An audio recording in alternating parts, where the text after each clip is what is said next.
thing is Okay, roll call. Ellefson, Here. Trudeau, Here. Negro, Laura Negro,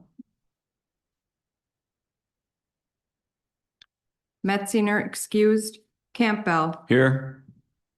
Ray excused, Kinney, We need to turn some mics off. Dick. And now it's on here. Poofall, Here. Franek, here, Wilharm. Wilharm is present online. Stendor, Here. Reamer excused, Boussaint excused, Vitek, Here. Huber, Here. Schultz, Here. Ader, Gary Ader,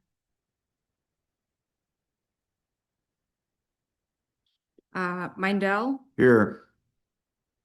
and Murdig. Here. Okay, we're going to have a moment of silence. Okay, thank you. We'll have a moment of silence and then we'll stand for the Pledge of Allegiance.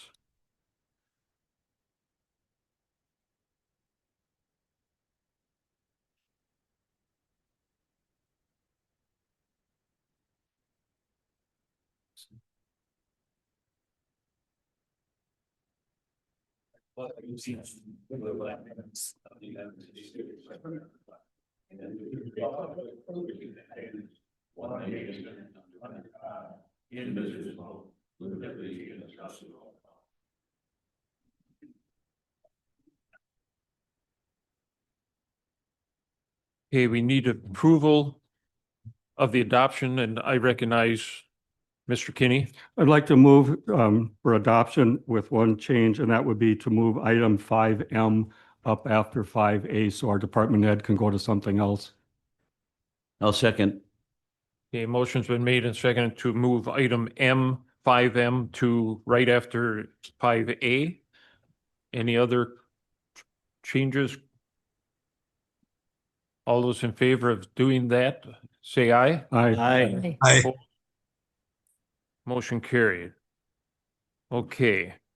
Public comment, and just to let everyone know on public comment, there's a 3-minute time period and the board will listen intently, but not be able to discuss that item because we're just listening to public comment. So Nick? My name is Nick Vanderpine.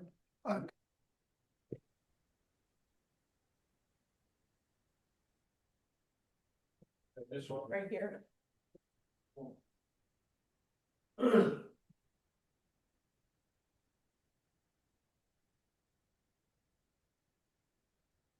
Greetings. My name is Nick Vanderpine. I'm a water protector and today a democracy protector. Watching the horrendous videos coming from Minneapolis this past week, I went back to one of my heroes, Albert Camus. He was a French resistance fighter during World War II. I guess you would describe him as Antifa. And he left us with a statement, and I want to share it with my community. It is the duty of thinking people to not be on the side of the executioners. And it comes home to our community because there was a bust at the Ashland restaurant a couple of weeks ago. 2 workers were removed. There's some question about the adequacy of the arrest warrant. So I want to remind you that we still live in a republic with a U.S. Constitution and a 1,000-year tradition of due process, which is being denied to our brothers and sisters right now in Minneapolis. I would like the local police to really pay attention to this because they're not talking to us about what's coming down. I know my constitutional rights. I do not wish to speak with you, answer your questions, or sign or hand you any documents based on my Fifth Amendment rights under the United States Constitution. I do not give you permission to enter my home based on my Fourth Amendment rights under the U.S. Constitution. And I'll cut it short here. I do not give you permission to search any of my belongings based on my Fourth Amendment rights. I choose to exercise my constitutional rights. Miigwech, thank you very much.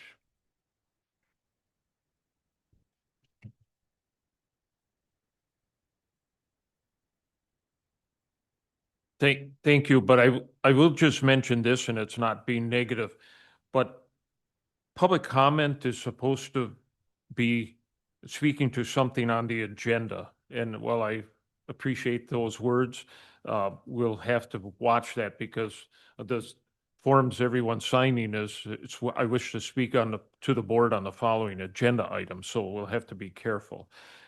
Beth?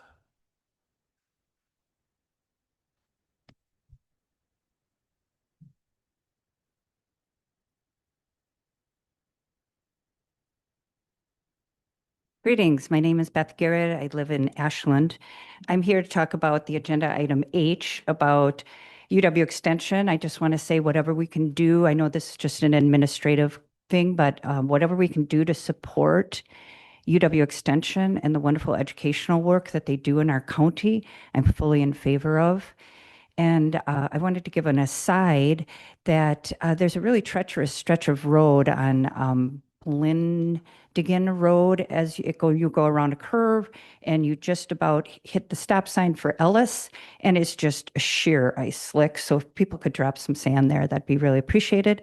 And both of those things really do tie into our rights as citizens to expect that our county board will non-cooperate with a federal agency that has shown itself to be lawless at this time. We ask that you are here to take care of us and our needs, our educational needs, our safety needs, and not cooperate with an agency that's gone off the tracks. I'm asking that if you put on a future agenda item that we could talk about this. I have some practical things that could be done because in this time, silence is complicit and it's lacking courage. And I don't want Ashland County in the overall scheme of history to come down as one of those quiet counties that did nothing. And quiet right now is not enough. So here's some potential things that are within your jurisdiction to do. Make a statement as a body to our migrant neighbors that says you are safe here, we value you, and you're our constituency. Just a simple statement that says we care about you. Or put an agenda item and a listening session on so people who are concerned about their safety can come and talk. I would ask that we have a written policy at our sheriff's office or review it to see what is the written policy. So far, the city of Ashland has declined that request, and I don't understand why. I would like the county with our jail to make a statement and to make a policy so that our sheriff isn't put in an awkward position if and when the next time the Department of Homeland Security, whether it's Border Patrol or ICE, arrive. We need a policy. The people need to weigh in. And I guess I'll just leave it there. Thanks so much for your time. Thank you.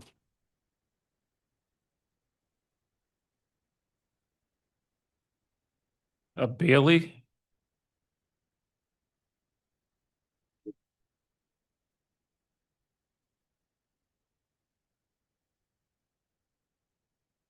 Hello, my name is Bailey Kroll. I live in Ashland. I am speaking for agenda item 5I, approve the sheriff's deputy contract agreement. And philosophically and broadly within that, I'm speaking about the role of law enforcement and what Ashland County is doing in regards to cooperating with ICE. I know it is not a specific agenda item, but I would like to make it an agenda item for the next meeting. I agree with Beth on having a listening session would be really important so that people can come and speak about how we are outraged. To hear that the Ashland cooperated with ICE at the Ashland Family Restaurant raid that occurred. ICE is not making communities safer. They are making communities more dangerous. We do not need them here. And I want Ashland County to take a stance against them. Thank you very much.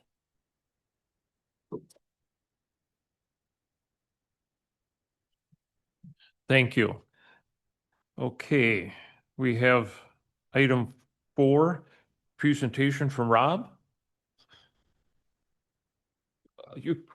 Yes, thank you.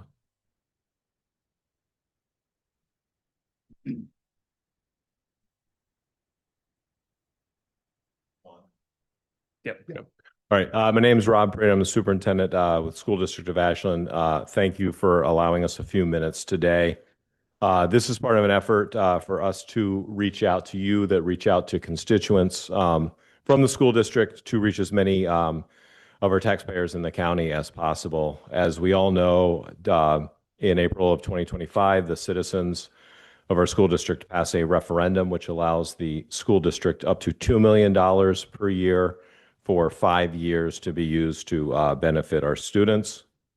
I want to go over some pledges were made by our school district, including lessons learned from the 2017 referendum about not being communicative enough and overpromising and under-delivering.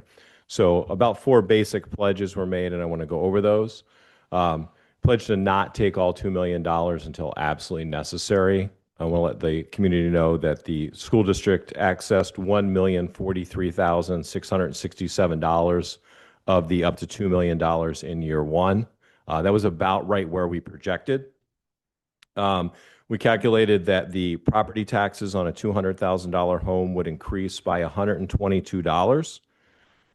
Those went up by about $64. We do know that the average in the area was about 12% reassessment on valuations for homes. And so we tried to be very responsible with that.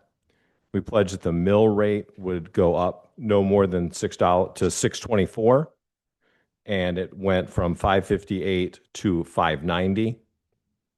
I think the theme we're trying to get is that we tried to over-deliver on our promises. We do acknowledge that because of valuations, some decisions by the Department of Revenue, reassessments were much higher than in a typical year across the district. The cornerstone of our need for a referendum and our pledge to the community was to increase staff compensation by 4% for each of the 5 years, estimating in year 1 that would cost about $400,000. We were able to stretch our money and increase staff compensation by about 5.84% due to some retirements. And so that came in $393,000. So trying to be responsible with that as well. And then we pledged to give regular updates to our taxpayers. This is one of those. If you all would have me out each of the 5 years of the referendum, I would be more than happy to explain to the taxpayers what we were doing with the money. The specifics besides staff compensation to make us more competitive with other local districts was to not cut any programming or add any programming if there was extra money to enhance the program we have. We have not cut any programs. We do have a music position open, but we have not cut that. And we are looking to hire that. We've maintained resources with our current programming. And I do want to throw a couple facts out there that I think all taxpayers would be interested to know in our community. In 2025, our levy included about $800,000 that do not go to our schools at all. They are just passed through. They go to the private school voucher system. It's not the most transparent system in our state. We can estimate that there are students that go to K-12 private schools in our drawing area, but we don't get to see the number and where those go and if they're actually all spent locally. There's some acknowledgement that some of those monies go elsewhere in the state. This year, that increased to $870,000. And we didn't see an increase in our students going to private schools. So there's a little bit of muddiness in that part. So that is That is payments, including we are mandated by state statute to pay for busing, Title I, which is supporting students in reading and math that are below the poverty line, and in special education services. So we already provide that besides the $870,000. And of course, as many of you did and I did, I got my tax bill and had a little bit of sticker shock. My valuation in the city of Ashland was much higher this year.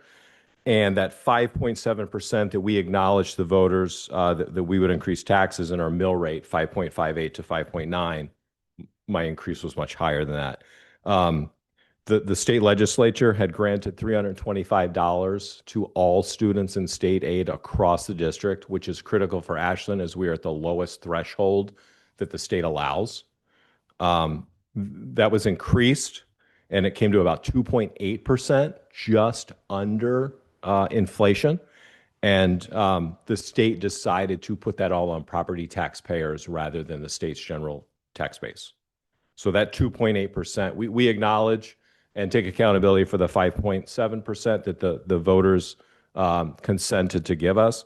But the 2.8% was a change at the last minute by the legislature, and that the tuition waiver went up by about 15%. And again, this was not something that was real clear as we went into this. And of course, the assessments were anywhere between 7 and 22. I've heard 22%, and I know Department of Revenue mandated that across the local entities. So that is one thing that we're sorry for our taxpayers about.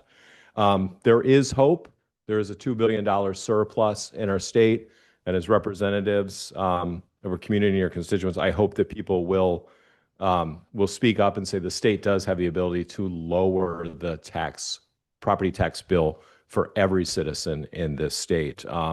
There are some things in the legislature right now. I know that's something that I'll be doing on behalf of myself as a taxpayer and our school district taxpayers, is to request that some of that $2 billion be shifted to property tax relief so that we can continue to have services and not on our poorest communities across the state. So thank you for your time. And I don't know if you all want questions or not. I'm happy if that's your will. Liz? Thank you, Rob, for speaking and letting the taxpayers know what exactly they're paying for. My question is probably, the controversial thing right now. Is there any policy in place with the Ashland School District versus ICE? If they would come to the school, are they allowed to question anybody or take anybody? Yep. And also, because children are watching the news, their parents are watching the news right now. Thank you for the music program and the arts, because music and art therapy, along with the sporting events, kids need a normalcy. Thank you. Yeah, so we do have a law enforcement policy. Law enforcement to enter and have access to our children. Our school district is not versus ICE. We are for our children. We do have a policy that law enforcement is not allowed on our property without a valid warrant. And if they do wish to access our property, we do have closed buildings, so we're a little bit more controlled than some other businesses. They are directed to see me, and we'll work with legal counsel on any warrants, but we don't have an open door policy for any law enforcement. We work with the parents of the children. We work with our legal counsel, and we respond to judicial warrants, not administrative warrants. And our staff has been briefed on those protocols multiple times. So, Blake? I would just like to thank you, Rob. As someone who moved back here 5 years ago, our district was severely underpaying our staff, and at the county, we were underpaying our employees. And so when we talk about economic development, which we've been trying to beat the drum of, paying our staff at the school district and at the county is going to help our economy locally. And so thank you for getting that through. It was a very difficult task, but we needed it. you're welcome. Any other questions for Rob? Oh, Pat? When we look at equalized values on finance, it's the values in each of the cities and townships. And kind of long story short, properties in the city of Ashland have been increasing faster on average than outside of the city of Ashland in Ashland County. So for those of us who live within the city limits, because our values are going up on average faster than elsewhere, we pay a higher portion of the property taxes. And our county taxes, if you live in the city, a bit over 2% of that increase you saw in your county tax bill was because our assessed values are increasing faster. If you are in the other end of the county, you didn't see the tax increase on county taxes we saw here. There are some townships south of Ashland, the city of Ashland, who are behind on being reassessed. And when that happens, and it will happen because the Department of Revenue will require it because of being behind, some of you directly south of city limits in the next year or two, you're going to see that reassessment go on the rolls, and you're going to see a tax increase that will likely raise some eyebrows too. All of that will help to average out, things, which is how it's supposed to be in the long run. So for those of us in the city, that will help us, but, when they do that reassessment, you'll see some of that elsewhere. So the school referendum is part of why our taxes went up if we live within the Ashland School District, but it's also not the whole story. Our values are going up faster. The bad news is you pay more taxes now, and then literally the good news is when you sell, you'll get more than you otherwise would. So there's only so much under your control too. So it's not entirely the referendum, in fairness. I appreciate the acknowledgement of that. Any other questions? Seeing none, thank you very much. Thank you for your time. Thank you.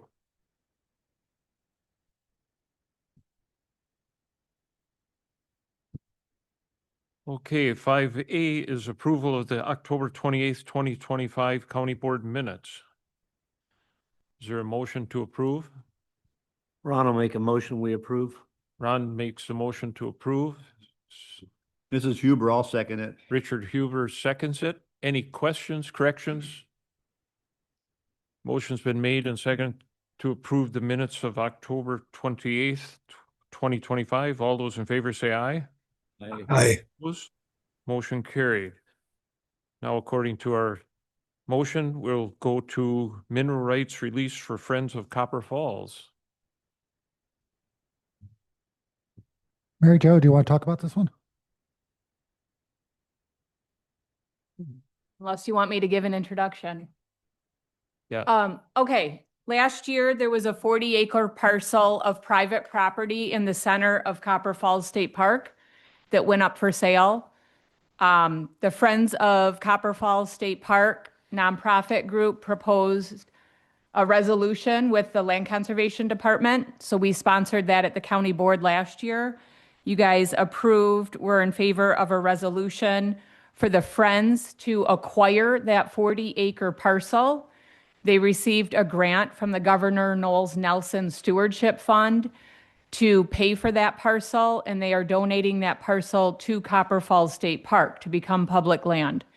In order to receive their grant funding and finalize the deal, Ashland County has to release mineral rights on that property. So there is a resolution before you today to release the mineral rights so that the Friends of Copper Falls can sell that land or donate the land back to Copper Falls State Park. And if there's any questions, I'm happy to answer those. Marty?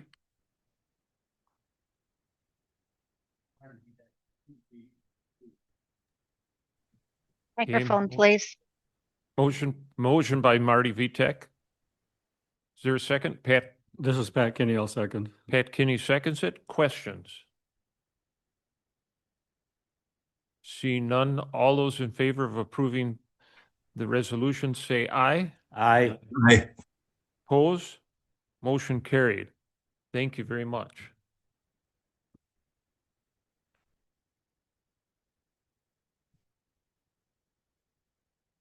Okay, next.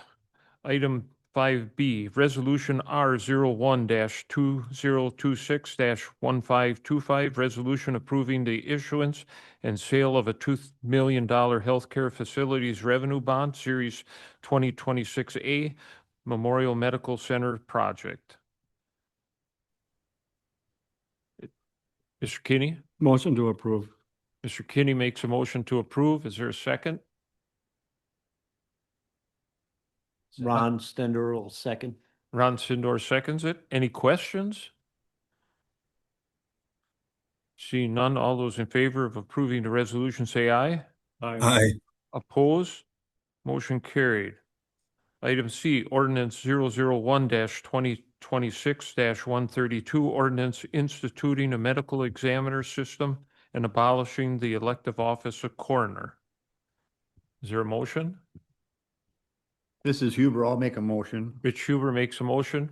Mr. Vitek? Marty Vitek seconds it. Questions? All those in favor of the ordinance for abolishing, instituting the medical examiner system and abolishing the elective office of coroner, say aye. Aye. Oppose? Motion carried. Item D, Resolution R01-2026-1526, resolution to increase the medical examiner office fees. Is there a motion? Blake? I'll make a motion to approve that resolution. Supervisor Blake makes the motion. Is there a second? Ron Stender will second. Ron seconds it. Questions? All those in favor of approving item D say aye. Aye. Oppose? Motion carried. Item E, Resolution R01-2026-1527, resolution establishing compensation to be paid to elected officials of Ashland County. Their motion? Marty? Marty Vitek makes the motion. Second, Liz? Second, Franek. Liz Franek seconds it. Questions? All those in favor of item E, say aye. Aye. Oppose? Motion carried. Item F, Resolution R01-2026-1528, intention to join the statewide public safety inoperable communication system for Ashland County. Their motion. Blake? Blake makes a motion. Second. Ron Stender will second. Ron Sindor seconds it. Questions? All those in favor of that resolution say aye. Aye. Aye. Oppose? Motion carried. Item G, Northwest Wisconsin Concentrated Employment Programs Northwest SEP, $5,000 loan relief, sorry. Is there a motion? Ron Stender will make a motion. Ron makes a motion. Rich? This Huber, I'll second it. Rich Huber seconds it. Just, this went before finance, correct? Okay, so finance has looked at that. Motion's been made and seconded to give them relief. Pat? On finance, we developed a form for community donations, and this would fall within that. So it's a fairly simple form and requests a little bit of documentation, which SEP will certainly have. So we would count this as something towards supporting economic development in Ashland County by waiving repayment of this loan. Okay, thank you. So motion been made and seconded to give Northwest SEP the $5,000 loan relief. All those in favor say aye. Aye. Opposed? Motion carried. UW Extension Budget Carryover Request. Is there a motion? Pat, I'll make a motion to approve. second. Mr. Dave Mindel makes the second. Questions, Pat?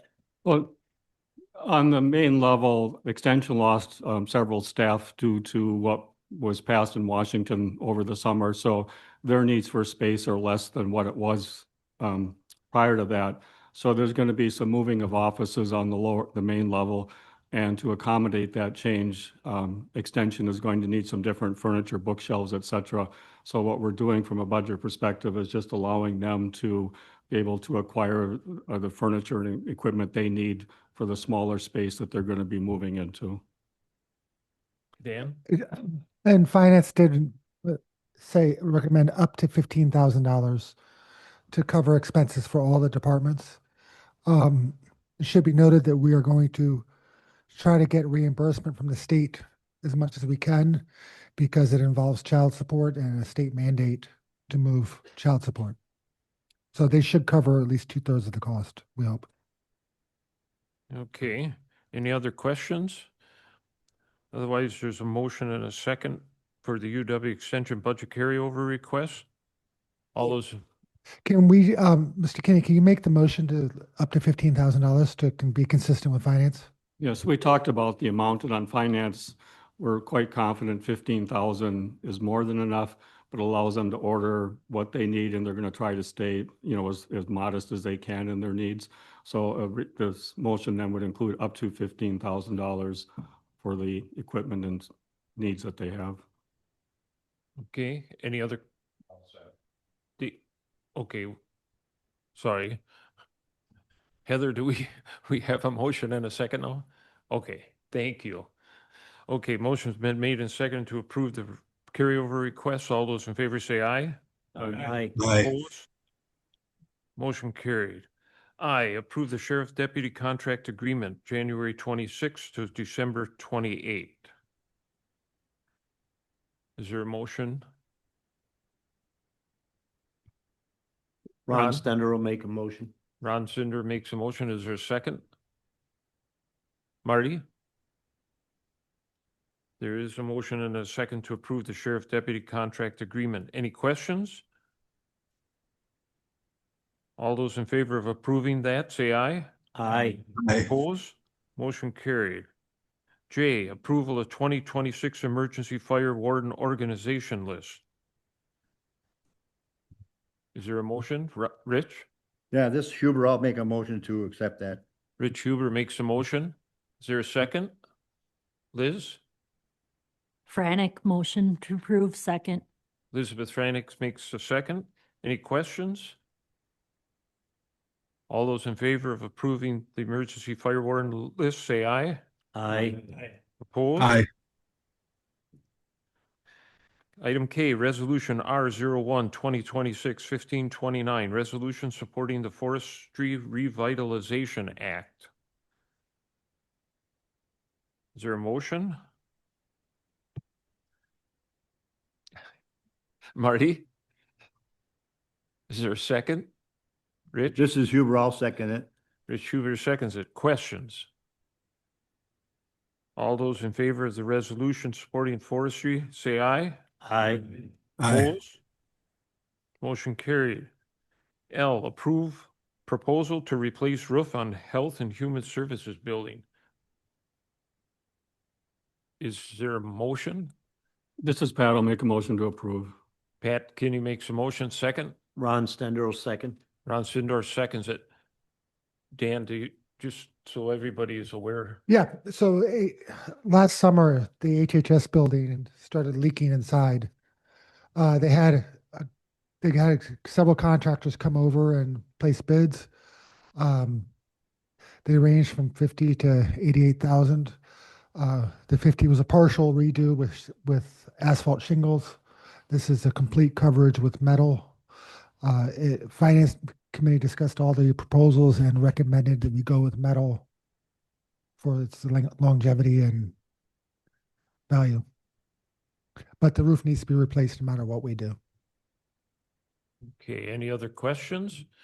Motion to approve proposal to replace the roof on Health and Human Services. All those in favor say aye. Aye. Opposed? Motion carried. Okay. Before we go to the reports, first I'll take a second. I want to thank the public for being here. I guess this is what democracy looks like. So thank you very much. And then we'll go to reports, administrator reports. Yeah, so a few things. First, some good news. We were officially notified yesterday that Ashland County is receiving an earmark from the federal government. Senator Baldwin put in a request for us. This is the second request she's done, and it passed as part of the Justice Department Appropriations. It's $3.155 million that's going towards new radio equipment and to put on our towers and cars that will allow our sheriff's department and all of our local emergency responders to use next gen 911 or WISCOM. It's a huge upgrade in our communication system, and it's definitely something that the taxpayers would have had to bear if we did not get the earmark from Congress. And we should thank our emergency management director, Christina Zambrowski, for pursuing this. And Erica did a little help on this also, helping rewrite the application. So good work for both of them and great for us. That's a really awesome thing.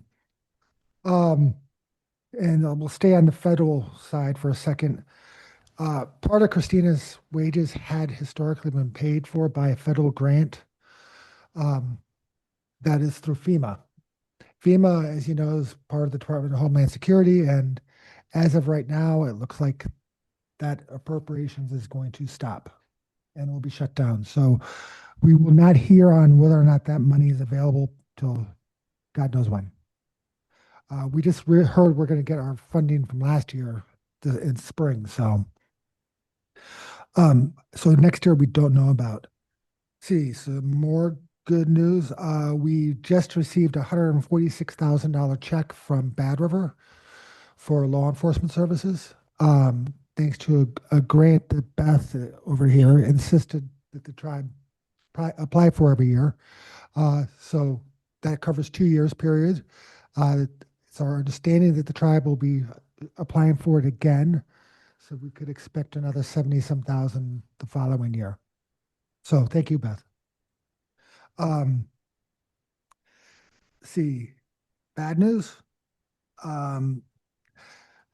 About a couple weeks ago, the federal government sent us notification that our funding for our wellness court was being revoked.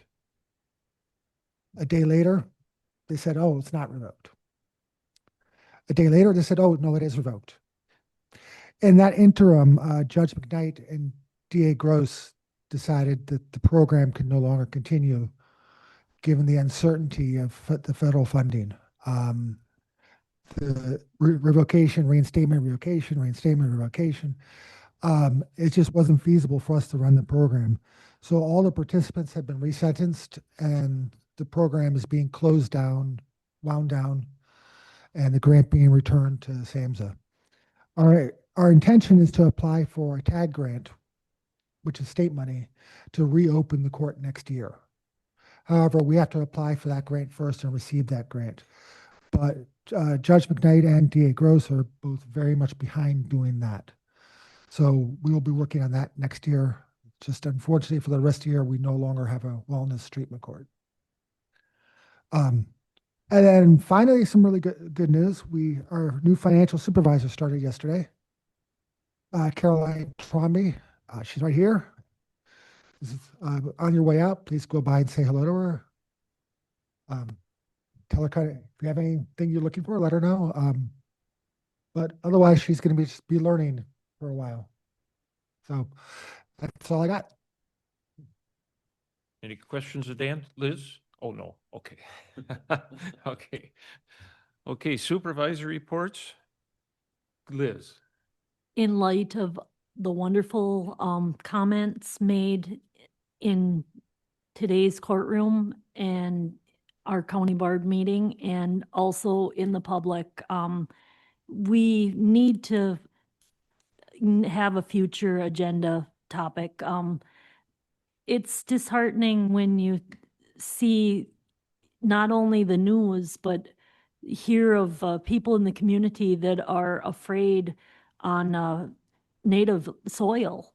They're afraid to go to doctor appointments. They're afraid to come to go grocery shopping or anything. There was a fact statement that a customer at a restaurant told me that some Native children were, not children, but maybe young adults, we'll say, were detained for a brief moment because of their tribal IDs. I'm not sure exactly what it was, but I mean, people are afraid in our community, in our county, in our neighbors in Minnesota, the heightened terribleness that's happening every day across America. People are not, thank you so much for somebody that, Nick, I believe his name is, said what the rights are. And I would like us to have this open agenda item so people can know their rights in our community and feel safe. We want this to be a peaceful nation, and we need to start in our local areas first. Thank you. Thank you, Liz. Mr. Kinney? On the zoning committee, one of the things that we've been looking at is our solar farms. Blake is chair of zoning. I'm on zoning along with some others. The third week of December, I got a letter from a company in Colorado, and I own 210 acres over in Bayfield County on the farm I grew up on. And anyway, they're offering $800 per acre if I'm open to having a solar farm. It doesn't mean I'll get it, but after doing some research, I've got one post of a high voltage power line that crosses a corner of my property. There's a substation just south of White River Ag, which is maybe a mile and a half as a crow flies. So the more I read about solar farms, the more I realized that land out there on that location, and that line comes into Ashland, and that's Ashland County. You know, if you're siting new solar farms and lots of it, we're a pretty desirable place. So I'm going to ask, I'm going to send some information to Supervisor Ellison, our administrator, and to look at what Barron County has experienced in recent years. They've got, from what I can read, about 3 square miles of farmland now converted to solar panels, buildings related to that, and battery storage. So there's zoning issues there. I think we should be proactive on that. And I think one thing Barron County did for a while was a moratorium on solar farms until the community could understand what, this meant to them, because there's implications, both pros and cons. If anyone hears of anybody else that got a similar letter looking at land for solar farms, I would be curious. And then as you think about what is important to you regarding solar farms, whether we have them or not, or what would work or not work, let us know on zoning. I just have a feeling that this is an issue that's going to pop up sooner than later, and we'd like to think about it and have conversations sooner than later if we are going to get solar farms up here. Thank you. Anyone else? Seeing none, we need the big motion. Anybody like to make a motion to adjourn? Dave Meindl makes a motion to adjourn. Ron Bender will second. Ron seconds it. All those in favor of adjourning, say aye. Aye. Aye. There's no denying that.